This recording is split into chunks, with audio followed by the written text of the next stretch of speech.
Yo, what's going on? What's going on, guys? I'm just grabbing, just stay tuned real quick. I'm actually just trying to speed chart before the silver bullet hour opens.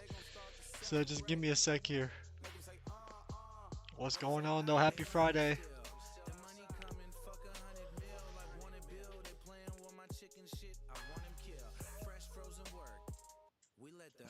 Let me just take the Asian high. Oh wait, what?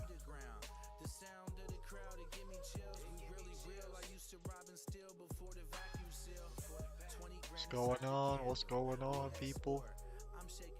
Morning, morning, morning, y'all. I'm just grabbing those our favorite highs and lows. I already know.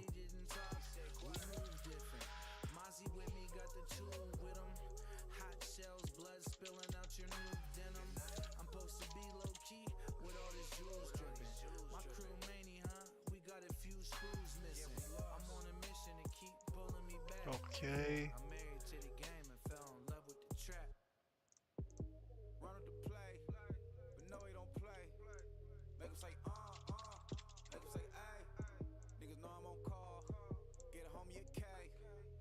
So that's the London low. That's the London high.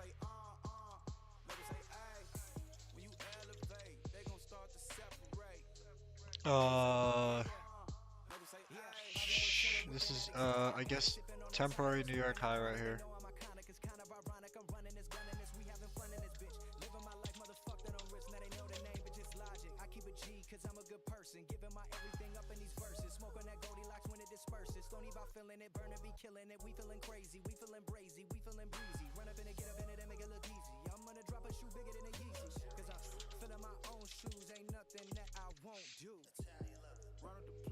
Alright.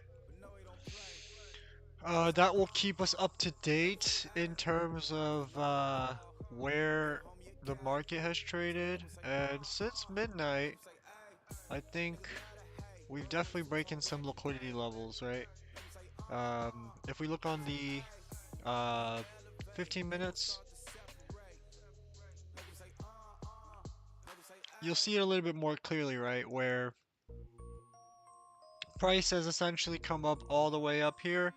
And since then, right, you'll start to see where it started to make its downside, right? Well, you could consider this liquidity, where this has been breached, and ever since then, it's kind of traded on the downside. And so if we're trading on the downside, we had all these levels to be taken, right? All these levels. I'm being really rough with my levels, guys, obviously. But all these levels had to be taken. And so if that's the case, that's actually exactly what happened. Um, and we'll look on the 1 hour just to see if we're gonna go any lower. Um, for now, there's a hourly low right here. Oh wait, hold on. Um, and I'll go on the daily as well. And I just want to uh, kind of mark out the daily ranges. That way I know that, let me just see this.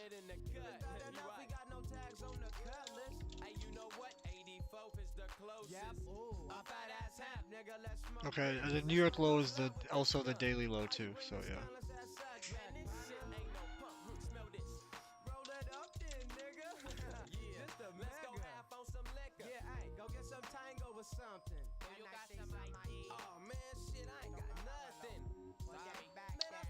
So what I see right now is, of course, definitely big downtrends. We're gonna wait 5 minutes till silver bullet. Um, I don't really have a crazy direction at the moment or super crazy conviction. It is an outside day, which is good for us. So there probably will be a trade. But for us, I really want to pay attention to this liquidity grab here, where we made a new high and the New York high was breached. Um, and also, it was actually breached here as well. But conversely, we actually have a London low also being breached. So I could think this comes upward again. Maybe goes for this level of liquidity. Um, that's my sort of theory, but I'll trade what I see. You know what I'm saying? Like, but that's kind of what I'm seeing right now. Um, it's gonna be 10, so there might start to be some drops here as well. Might want to pay attention to how it reacts at this level, because it could give us a sort of insight as to what is going to probably occur and if we're going to go for the next low, which is all the way down here.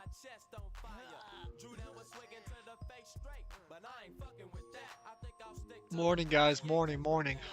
I also customized my stream a little bit. I'm building it out.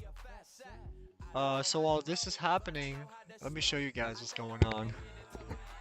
So you see, so I got the video right here. I also got a green screen, so I can be on the camera, and I can also have the chart as well, right? But that's not all. That's not all, guys. I also pimped it out a little bit more where, let's say if I'm entering a trade, I can really start to enter the matrix. No pun intended, you know what I'm saying? So I've been messing with my stream a little bit. I'll probably mess around with it this weekend, but I did end up figuring out some camera tricks. So yeah. This I'm gonna hide till later though. That's not super important, but I just think that's so funny. And no one has the Matrix background from what I've seen in streams. So we're gonna have this thing built out a little bit. So I wanted to pay attention that for you guys to pay attention as to how we're reacting. So we've made a new low here, but prices seem to be bouncing upwards. It might start to gravitate towards the upside liquidity that we have here. If we look on the 1 minute, you'll see that. Oh wow. Okay, hold on. Whoops. You'll see that we took this level of liquidity, and now the next one will be up here. I mean, I guess the next one will be Asian low, and then it'll be up here. But you get the idea. So we just want to really kind of pay attention to how this plays out. What I will do though is that since I see most of the time frames on the downside, and I have a 2-minute candle going to close, there's a chance that this is going to be an FVG, and I might just want an entry here. I might just hold it to the downside as well because all the trends are down. On the 1 minute, I think we should be downtrending pretty soon as well. So yeah, what I would like to do is probably just wait around and probably highlight this 5-minute FVG and then see if I get a little bit of an entry.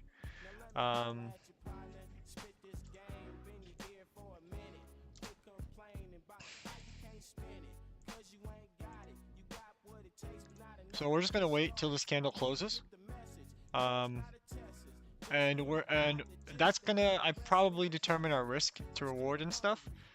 But it's something that I do like, and it's nearing that 10 o'clock window, so I'm willing to sort of pay attention right now for the next minute or so, and we could probably find an FVG made within this candle soon. So after this candle ends, after this 1 minute candle ends is where the FVG will essentially form.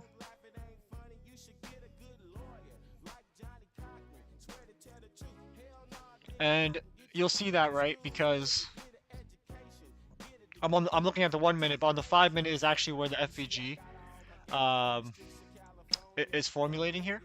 And so we really just want to see where this ends, and that way we could possibly get a confirmation. Although the entry, the risk to reward is really huge.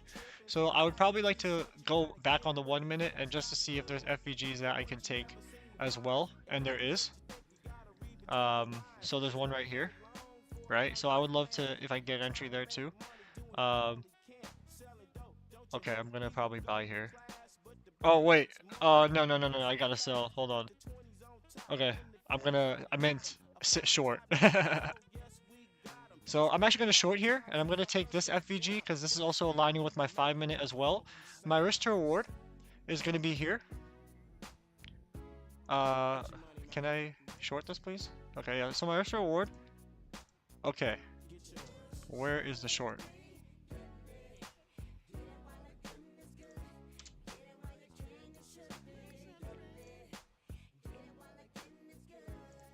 Okay, so my risk to reward right here is going to be 8 points, 8 ticks, and I can just go for minimum 2-0, which will be right here.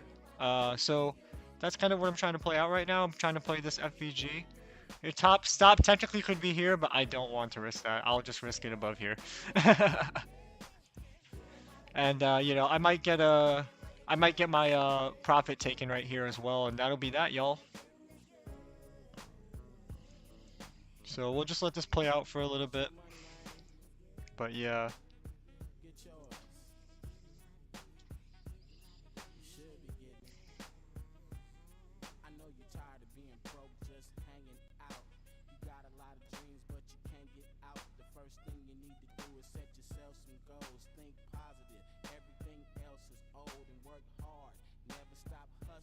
What a great message. Think positive and work hard. And I'm actually already in profit, so I'm just gonna take that. Perfect 2-to-1 ratio trade. You can actually even get more, but you know me, it's Friday and I'm trying to get out of here. So that right there was honestly a gift and a half. I'm not gonna lie.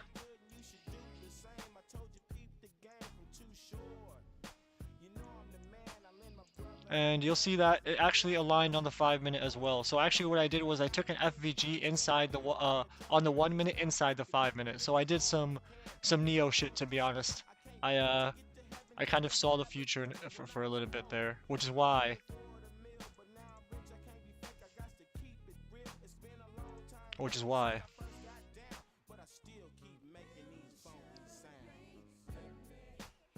you can choose the retail pill and trade on Robinhood your whole life and hold Dogecoin for 2 years, or you can take the smart money concepts pill. The day trading pill.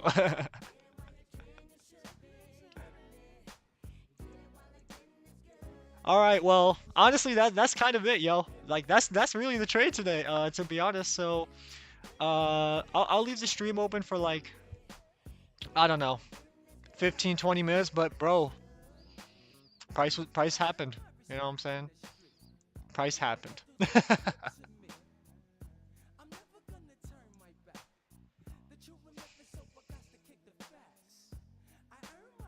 And guys, just letting you know right now, as of today, we're like last 8 trading days green with 1 trade that got stopped break even. It wasn't perfect, but we are on a little green streak right now, so I'm very happy about that. And it's kind of proof is in the pudding right now. And you'll see that so far, your risk to reward here is actually over 3. So this is over 3-to-1 right here. Really, really easy layup for a short. Especially because not only we had a re-interest on the FVG, but there's also another 1-minute FVG to take. Right? So just beautiful, honestly.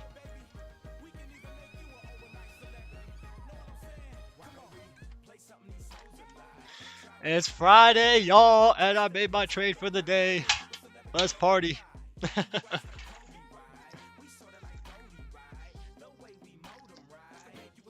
Overnight. How y'all doing?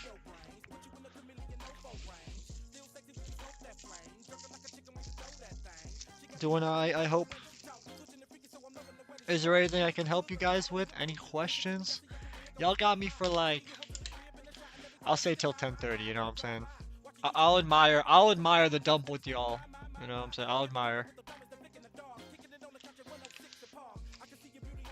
And also, did I trade yesterday? No, I didn't trade yesterday, which is why I didn't stream. I just had meetings at 10:30, starting at 10:30. So, I didn't want to enter a trade and then like hold it in the middle of my meeting and not pay attention. You got inputs around 7 a.m. That's awesome. Um, but yeah, you know what? It's kind of expected this thing to die. If you take a look at the daily, look at what the daily looks like. You know what I'm saying? Like, obviously this was a high. And so what you can do is you can also look at the other cryptocurrencies as well, right? So I want to see Bitcoin. Bitcoin hasn't fallen, which is so crazy. I don't know who said this thing is tied to SPX, because honestly, it only is sometimes. It's only tied to SPX sometimes. It's not consistent. Like Sol is almost Bitcoin's still almost 90K, man. Sol still like well above 200, has not, I mean, slowed down a little, but not that bad. Like, whoa. It's a little crazy, you know? Like, and it could just be the seasonality where crypto is just inherently more value than stocks. I would believe that. I would believe that crypto's more valuable than stocks right now.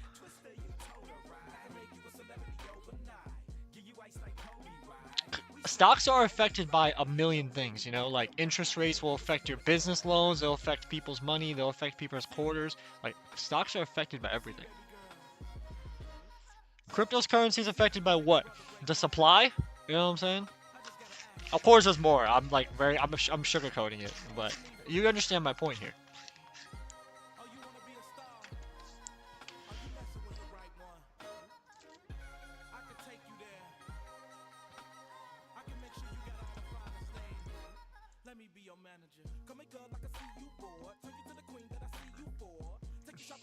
Guys, the silver bullet. It blessed it today. Look at that. That was blessed. Not gonna lie. Ultimate blessed.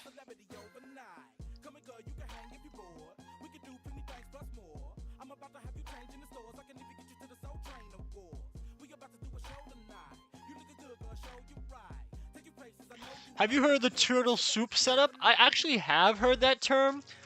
The turtle soup is like a greater macro setup though, right? Like there has to be some things happening on the macro to, and what I mean by macro is like not intraday. You notice like I zoom in on the charts really crazy, but like you have to get that turtle soup set up on a longer time frame, right? Like it has to play out. Is that what I'm understanding correctly, or do you know much about that? Or what I'm saying is that if you do know a lot about it, then you could probably tell me a couple things, you know? Oh, okay, you want to see what's all about? Yeah, it's probably worth investigating. I could probably have an investigation as well. Um, what you'll find is that all these things, all these setups with the ICT stuff, they kind of like come into one another. So I'm following this one guy.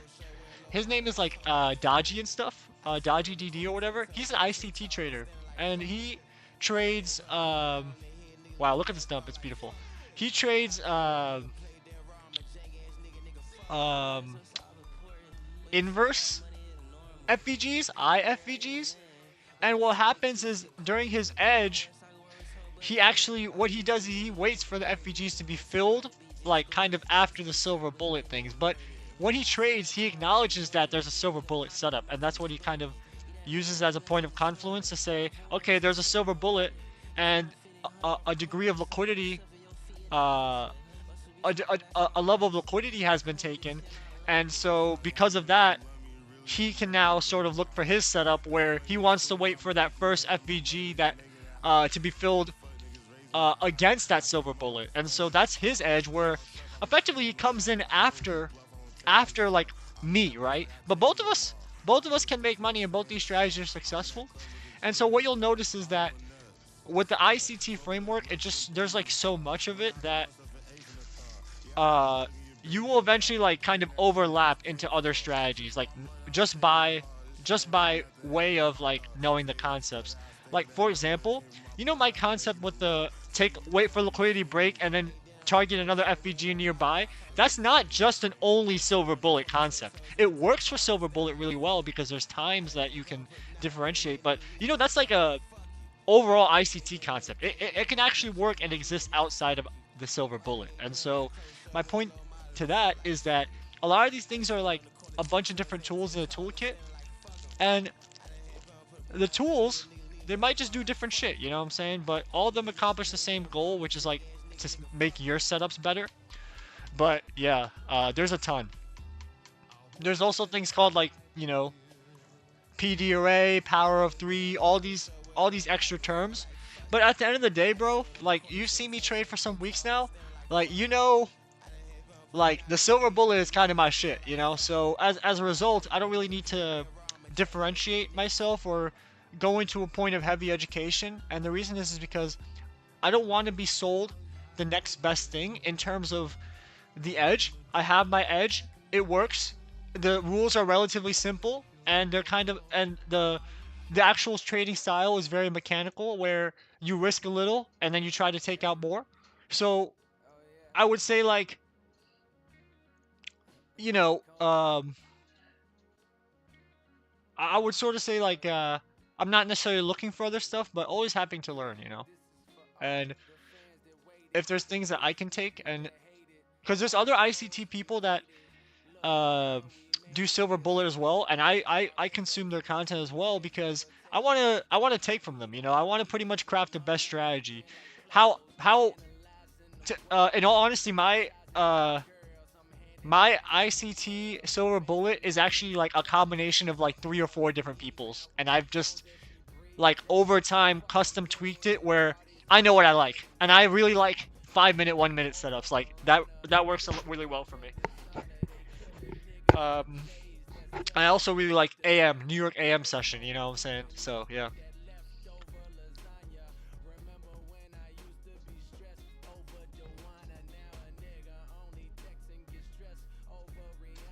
Also, if you guys are on TikTok, y'all, follow our follow our new TikTok account, cause that's the T-Trade TikTok account we just made. So, yeah. Oh wait, what is that? I Oh, here we said, go. "Oh my God, people!" Hold on. Watching on YouTube.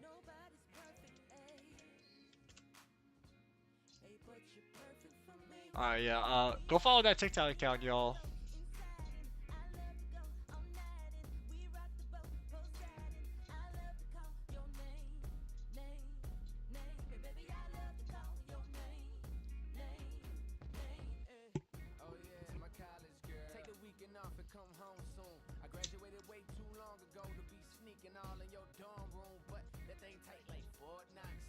I mean, just guys, the dump, like, it doesn't actually get better than this. Could have hold the whole time.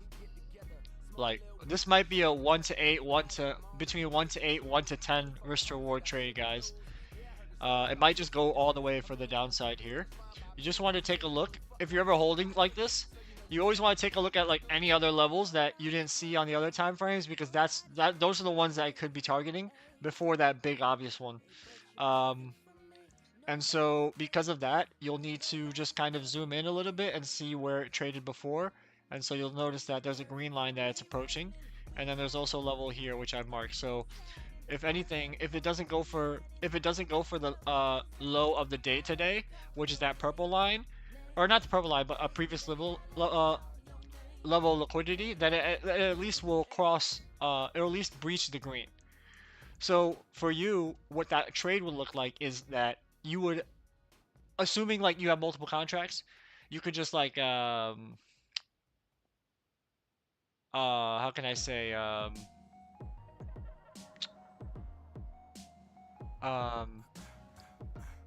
you would just like take partials at these key levels. Sorry, I had a brain fart there.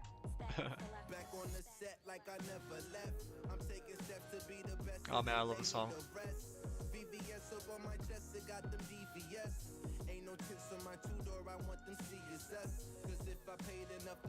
Give me one sec, y'all. Just looking at my trading account real quick.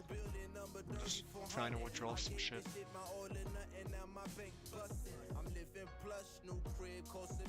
Alright, we good.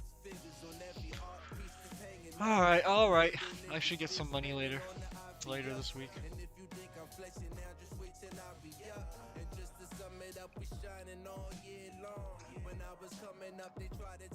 I only trade 2 to 3 time frame on rare occasions, and I'll say when the 10 to 11 doesn't move or when it consolidates, which we've definitely seen it consolidate.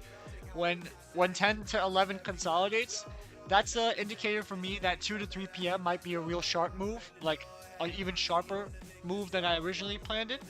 Um, but then also, like, even if I do miss that 10 to 11 a.m., sometimes I just leave the market as is, you know. It's mostly depending on my rules. If I made two trades in the 10 a.m. Um, and they were either break even or unfavorable, I will consider that a loss. And if I have two losses on that day, I typically just stop trading because I can't really manage my mental past that because I can't differentiate if it's actually if I made a bad trade or I'm just revenge trading. And that's just like pure honesty and experience, you know what I'm saying? So that is like where I lie. So my ultimate answer is it depends. If the market is going to set up for 2 to 3, I'll attempt to trade it, but I would have to have a lot of conditions where I probably withheld or I didn't see anything on 10 and then I just waited till 2 that day, you know? So it's very rare that I do, to be honest. I would say like out of 90% of the time, 90 to 80% of the time I'm taking trades on the AM or I'm just withholding. Like I'm just not even taking a trade at all today. Um, and partially the reason is that you could say like, oh, well, if this happens at 3, 3 to 4 a.m. and 2 to 3 a.m. and 9 to 10 and 11 a.m., you have 3 silver bullets a day. Why don't you just not sleep and make infinite money? You know what I'm saying? Well, the answer is that the whole point is to actually take money out of your trading account and actually pay yourself. And so because of this, you being a noob and entering 3 times a day, 24 hours a day, having 3 windows to trade is actually going to set you up for failure because you're actually going to overexpose yourself to the market by having three time frames to trade in. So I would limit yourself to actually just focusing on one, and then at max 2 if the first one consolidates. That's it. That should be it. Because to be honest, bro, like the idea is that you get good at this edge, and in the future, you scale this and you're trading 10, 50 to 100 contracts, and your 10 points becomes 1,000, 2,000, 5,000, 10,000, and that's your living. You understand? That's the whole point of this edge, you know. Whether you like that or not is going to be up to you, but I'm just telling you, I'm just like laying it out for you that that is the intention of how you're supposed to make money with this strategy specifically.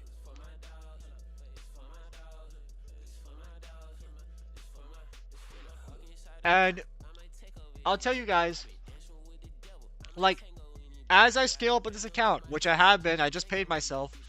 Um, as I scale up this account and I start putting more money down, you guys are gonna be noticing that I don't want to sit here. I don't want to sit here and wait 50 ticks, 20 ticks. You notice that I risk very small. My risk is always try to be less than 10 ticks, less than 20 ticks, depending on the range. But I always try to risk small, and as soon as my double, my triple is hit, I'm out. Because you know why? When I risk 10,000, $15,000, the double is all I need. You understand? The reason why your double doesn't feel good is because you're risking $50, and you're like, okay, I made another $50. Trust me, when you risk 5,000, you made 5,000 in 10 ticks. You're gonna be happy, okay? Trust. You're gonna be like, thank fucking God I know how to do this shit. But the whole point, and this is the whole point of the stream, guys, we are being disciplined. This is the equivalent of weight training. We coming in here and we lifting a little bit more every time. You understand? We doing the same shit. It's the same lift. We are gonna increase the weight at some point once we get stronger. Does that make sense? Now, of course, I'm taking it slow because I want you guys to be so comfortable with these setups where you guys are even calling it out before me. That's my whole goal. And honestly, I've seen a lot of progress where, like, you guys message me, you guys DM me, and then also you guys tell me in the chat, like, yo, I've been killing it. I had some person I coach, they've been telling me they made 4K off the paper trading because of my streams, and they be telling me they made 4K on their paper trades off my streams and the coaching that I gave them. And it's like, that's fucking fire. You know what I'm saying? Like, that's really good progress really fast. I wish I had that sort of growth when I was starting, but I'm glad you guys are able to take my sort of perspective and listen to me, because I learned through pure pain. I risked all my money, and you know, that's what I'm saying. That's how it's ingrained into me, because I traded with real money and I lost it. So, you know, I sort of have this PTSD trauma like attachment to like what happens if you don't do this shit. And you'll see it too. Sometimes I mess up my trade and I know immediately. I know immediately like, oh, I was hesitant. Oh, my entry was late. Oh, you know, I was scalping. I didn't really have an edge here. You know what I'm saying? So it's like that comes from a lot of work.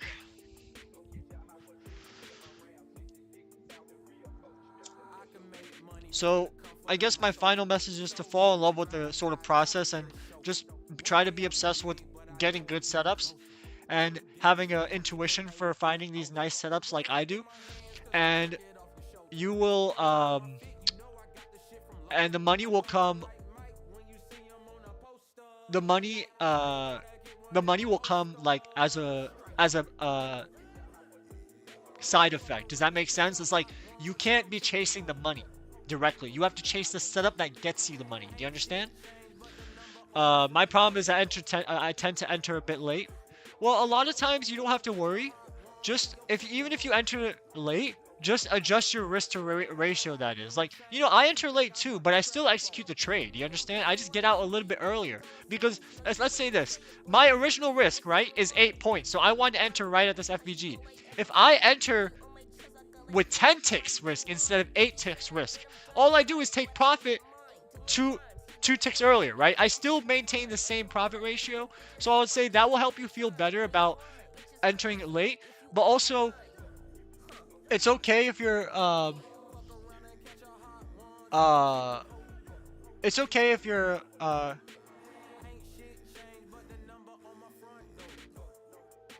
hold on, give me a second.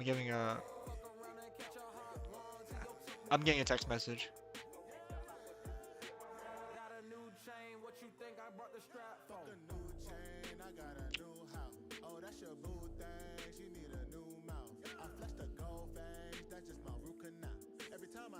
Yeah, sorry, I was getting a text message. I lost my train of thought. What I was saying was um yeah, even entering late, you should not feel bad, because even if you look at the setups here on the, for example, Silver Bullet, bro, there's entrances. Let's say you don't enter here, bro. There's nothing stopping you from entering here and taking that 2-0. You know what I'm saying? So yeah.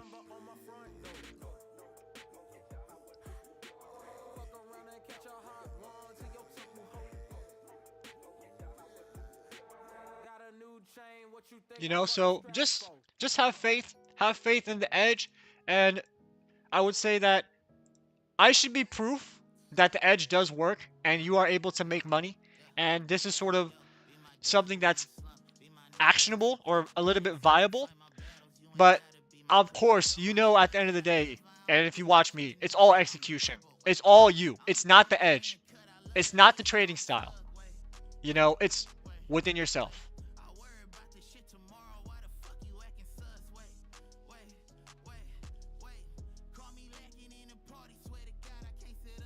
And you know how I know that? I'll tell you right now. Because if it wasn't people's execution, right? What else would it be? For example, Key sells his callouts, right? Key is a well squad, and he works for a group that essentially gives callouts and gives plays or signals as to what maybe trades he's entering in. Now, is everyone like Key? Well, the answer is no, right? And the reason is because we can all take Key's exact trade. But at the end of the day, you know that Key is probably going to end up with a lot more bread or a lot better trades than you.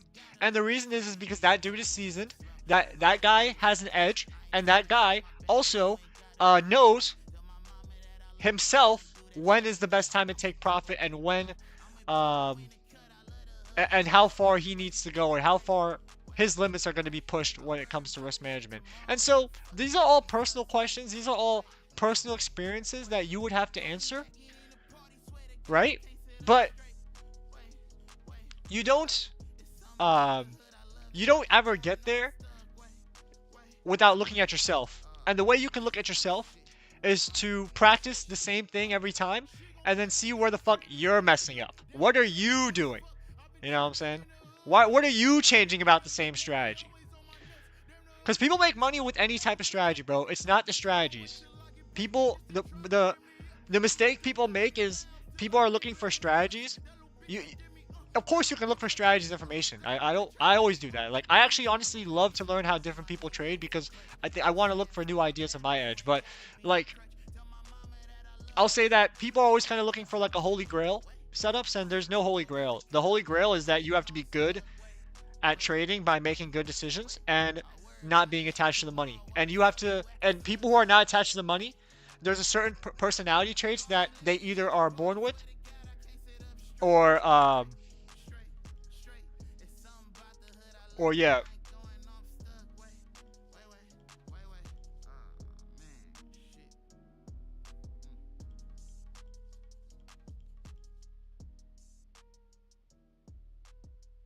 Sorry, I'm getting a text message. Um, so yeah, so like that's kind of my message for you, and that's also why I have an offering where that's kind of my interpretation where I'm like, well, there's a point where you probably weren't taught to trade, but to the actual concepts don't take that much. It's more so about your performance and your execution that is fucking hard, and just subjecting yourself to multiple trading environments.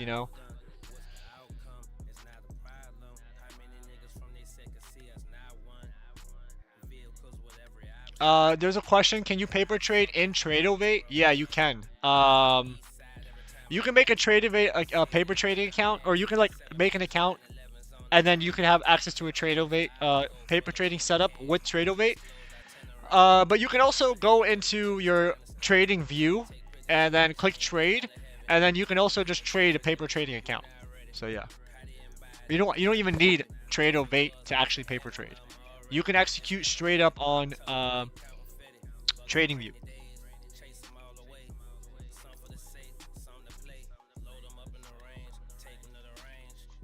Also, guys, TradingView is gonna have like a Black Friday sale coming up. I would recommend that if you're paying for TradingView, take a look at their Black Friday sales that are coming up because they'll give you like 60 or 70% off the whole year for like premium whatever.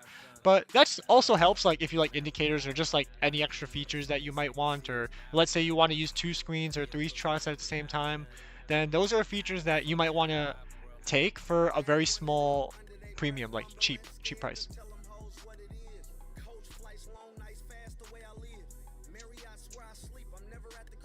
Yeah. Start with paper trading. Go as long as you need to confirm that, okay, I'm really interested in actually putting your real money down. If you want to put your real money down, you can either you go for a prop firm or and get your feet wet and try to pass a challenge, or you can use your real money. You can use your real money.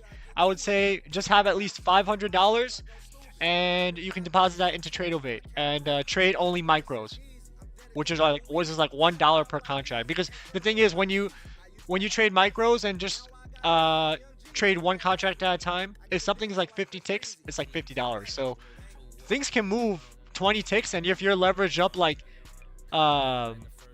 10 contracts on a $500 account, you can just lose half your account in like 3 seconds. You know what I'm saying? So don't leverage at all. Like literally the minimum amount, because you have to understand this asset is like worth $6,000. This thing to move $20 is not unheard of. You understand? So yeah. Yeah, I got stung for a full price on TradingView. I'm definitely jumping on the Black Friday deal as soon as it drops. Yeah, for sure. It's really, dude. Like I every year, or like I didn't do it last year because I missed it, which fucking sucked crazy. I got a Labor Day sale, but I only wait for the sales for TradingView because um, over the last 4 years they've increased their prices only, and they actually lock the features behind more paywalls, and so I just have no choice because I just love TradingView. I just like it's one thing that I won't compromise. I have to use it. I just think it's the best.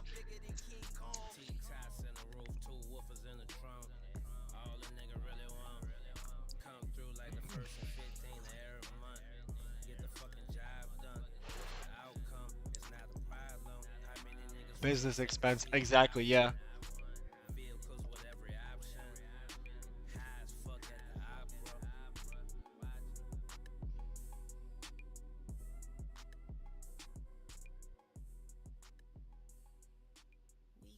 Weekend in New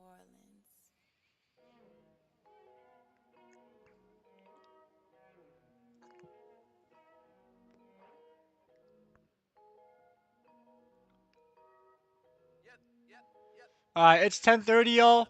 I will probably cut the stream now, guys. Um, we saw this level of liquidity be taken. It'll probably breach this low as well, which I highlighted, which is the pink level.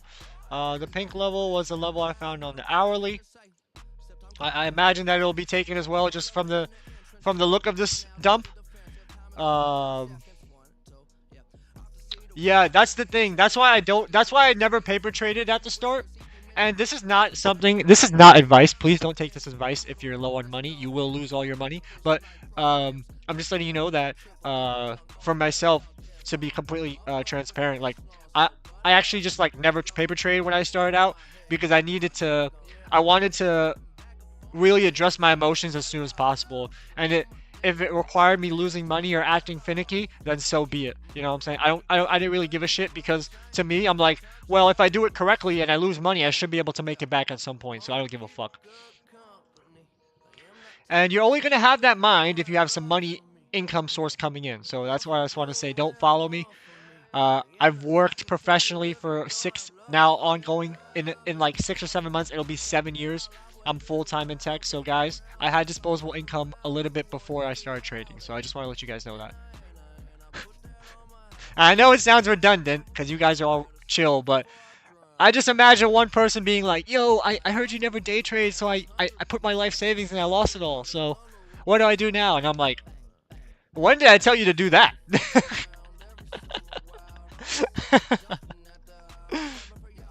But yo, I'm just telling you guys, like I've been exposed to a lot of people, so I've just heard a lot of stories. That's all.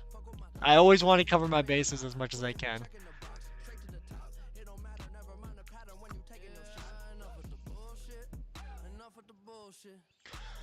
Uh,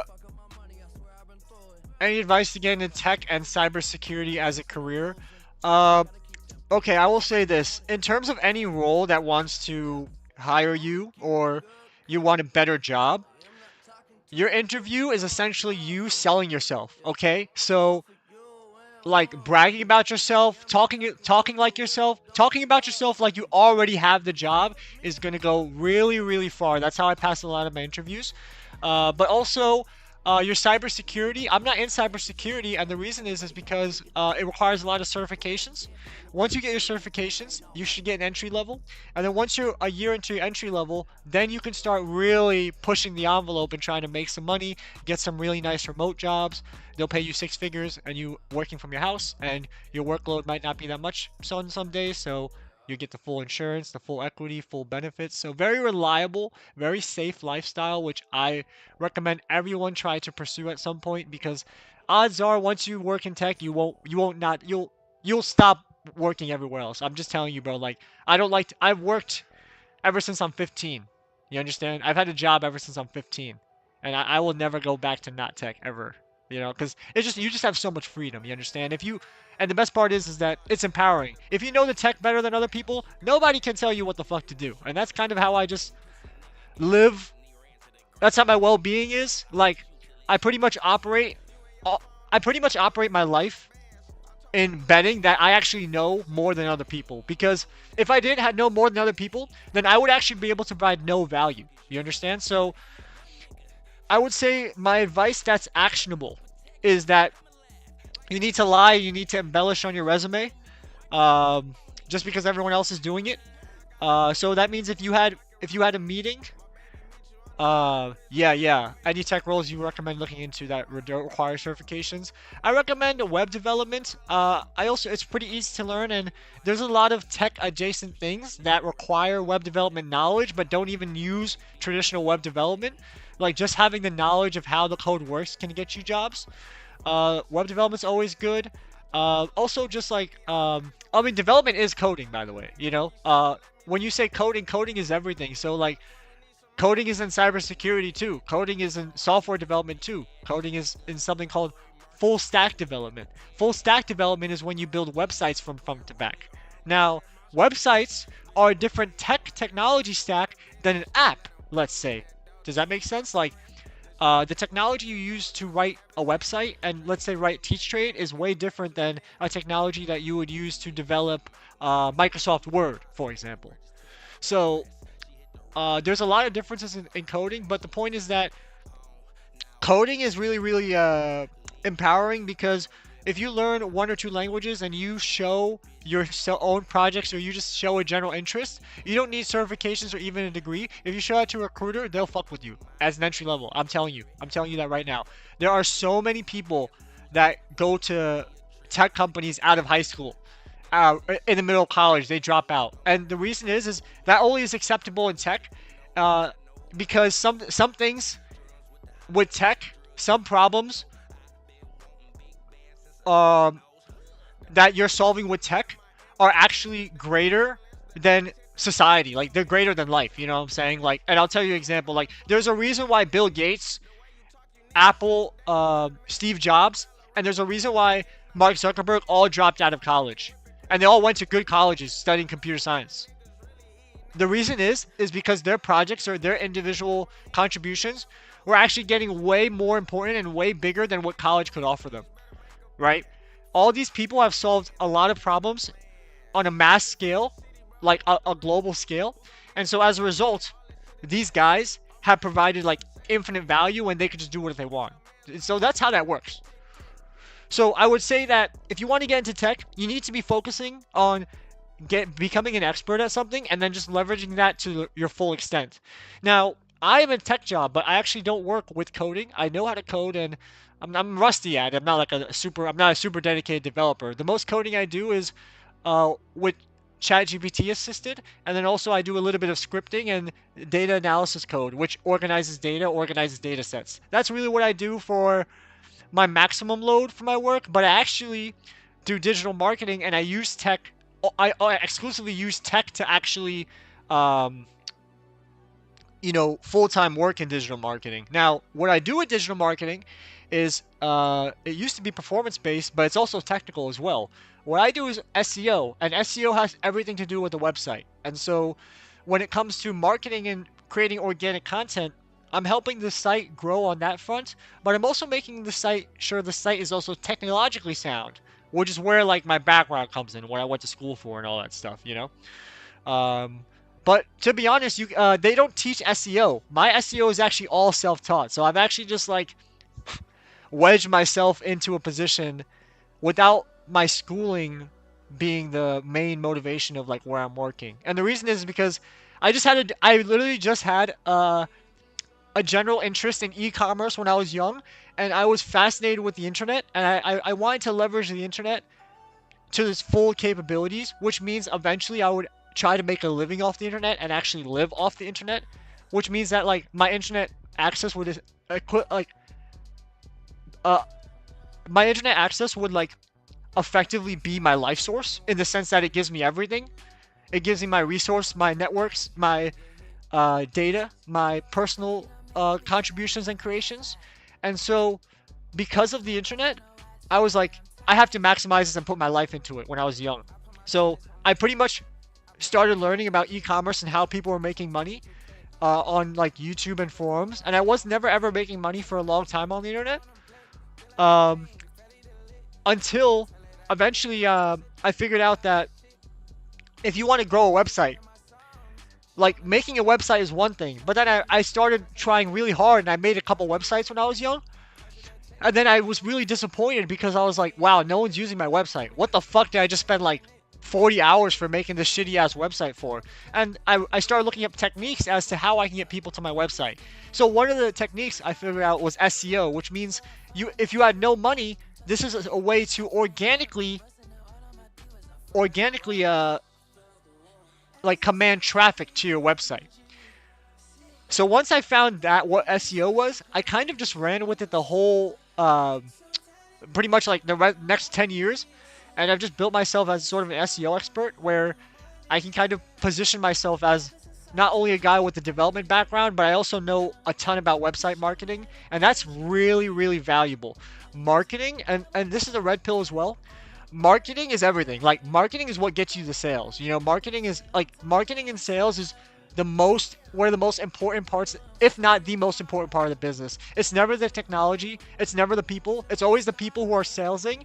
It's always the people who are marketing. And it's because those are the people that are actually connecting with your audiences. Those are the people who are converting, and those are the people, and they're making it their job to convert people, and those are the people that actually get income flow into your business. Um, and so this is what I've learned over the years. And so because of that, I love that value that I can offer. And so because I can offer that value, no one can really tell me what I can and can't do. You know what I'm saying? I, like that's why I approach all these brands. I don't mind. Ever since I started working at Amazon, I just approach every brand, like Facebook, everything, and they give me a shot because I know what I'm talking about, and I've executed a lot of my strategies on enterprise level skills. So it's like on scale. So it's like that's the thing. Like if you have a track record and you have done something, then no one can tell you you didn't do it. You know what I'm saying? No one can tell me that I don't know what I'm talking about because, well, if I didn't know, I wouldn't be getting paid, and my best practices wouldn't work. You understand? So that's the thing. Like you can just be living proof of things working. So for you, I'm currently learning Facebook and TikTok ads. That's a great avenue. That is tech adjacent, but it's not even coding. But you use specific technology to actually drive growth, and you actually have to learn how to use that technology within depth to promote growth for another brand, right? So that's something really cool. Like I think that's a really great skill, and you can monetize that outside of trading. You know what I'm saying? So that's really beneficial for you as well. Where if you learn how to do that and you are able to push a product or a service, save that as a case study, and then go talk to other people about it. Someone will pay you. I'm dead ass. Because bro, people are busy. When look, me and Taylor, we know coding, we know websites, we know all this, but we have to pay other people to, and we know trading too, but we have to pay other people to do it because sometimes your time is just more valuable. All these people know how to do it, but what happens is that when you don't have anything going on, the offer you do ultimately have is time. If someone doesn't have time for something and you have the time, you immediately have a value proposition without any skills, without any college degree, without anything. If you have the time, you could offer them something. Remember that. Remember that when it's time to make money. Just remember what I said. I'm telling you, may take you far. It'll take you farther than where you're at now, I'm telling you. When you have nothing to offer them, time is the ultimate currency, and people need that always. Always. Think about what I do. Everyone spends time with me. Why? I take the same trade up. I take the same trade up setup every time. I taught my setup in the Advanced Academy. Why would you spend more time with me? You got what you needed out of me, right? Well, that's not the case. The actual case is because the more time spent, the more relationship develops, the more value you might receive out of it. I might give you more resources. I might create content for you. I might, I might help you progress in your trading just from your specific time commitment. Do you understand? So there's a law of equal exchange that always goes on in the universe and also in business as well. You just don't see it all the time, but it always exists.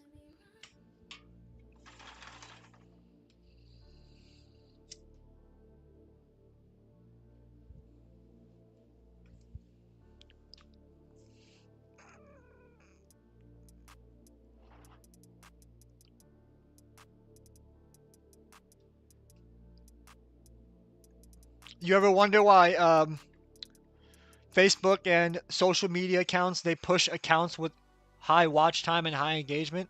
It's because that's what they're servicing. They want your time. They want you to spend time on the platform. That's the ultimate currency. So yeah, I'll leave you with that, guys. I don't want to get too ranty. It's just Friday. I want to enjoy my weekend. So yeah.